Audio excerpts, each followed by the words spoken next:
Hey everyone, it's Ed Gutowski. I wanted to create a welcome video that kind of introduces you to class, talks about the reading for class, and kind of sets the agenda for our term. So I'm super excited for English C1000. It's a great class, whether it's online or on ground. Now, the one thing you should know about our class is we never meet in person.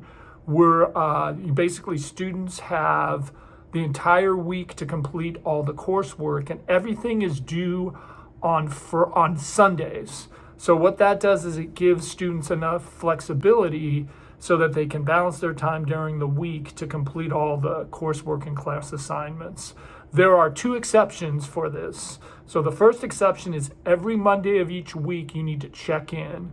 So on the Monday of each week, you check in, you look at the agenda, you let me know that you've read the agenda and if you have any other questions, and then I can respond during the week to any questions or concerns that you have. In addition, you do need to send in week one by Wednesday, and no later than Wednesday, a welcome email that introduces you to class and kind of introduces yourself to me and talks about what you think of the class overall. I do need that welcome email by Wednesday, otherwise I will stop dropping students to make room for ads. So basically the gist of the class is you have the full week, everything is due on Sunday, you just have Monday check-ins.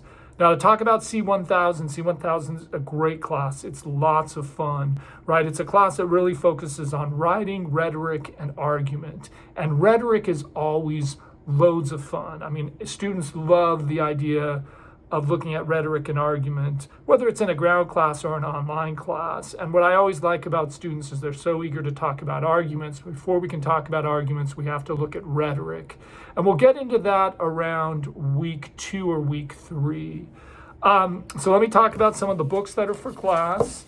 And the first book that we're going to look at is called it's the St. Martin's Handbook. I prefer that you buy this edition, the blue edition, because it's cheap, it's fairly cheap, it's affordable, and the St. Martin's Handbook is a great text that basically really helps students understand rhetoric, argument, MLA. We'll look at some fallacies. It also has some assignments that we use for grammar. So the St. Martin's Handbook is the first book. Then the second book we're going to look at is the Siegel Reader Essays. Now, we will look at a series of essays that are from the Siegel Reader. There are 4 papers that you'll write on them. And what I found is that students really like the arguments in the Siegel Reader Essays. And in fact, students often tell me it's the best book that we used and they wish that we had used it more often. So then the first book we're going to get into is a book called Into the Wild by Jon Krakauer. And our research paper will be based on this. And what I can tell you about Into the Wild is that students really like Into the Wild. It's kind of a really fun, great novel. And really, I think one of the reasons that students like it so much is because the main character is in a similar position as many of the students in my class who are starting college. Because the main character is a young man, he's going to college, and he has these big questions about life. What do I want out of my life? What do I want in my education? Where am I going? And I think a lot of students have these questions. And what happens is, as this student's getting ready to graduate, he goes through graduation, he gets his diploma, and the day after he graduates, he sells all his possessions, gets rid of all of his money, and disappears into the wild. And no one knows what happened to him. And 6 months later, he walks into Alaska with a pistol, 10 pounds of rice, and tries to live off the land and ends up dying of starvation. And Jon Krakauer, is the author, wants to know what would motivate a kid who has everything going for him, coming from a well-to-do family, having some money, why he would make such a rash decision. And it's really when you start to unfold and look at some of the arguments, the novel becomes interesting. There's some great research topics.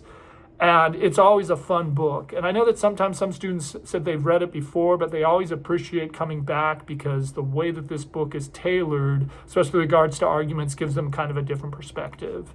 Second book we're going to look at is Mouse. Now, I believe this is book 1. This is book 2, but we're going to look at book 1. And Mouse is a graphic novel that deals with the Holocaust.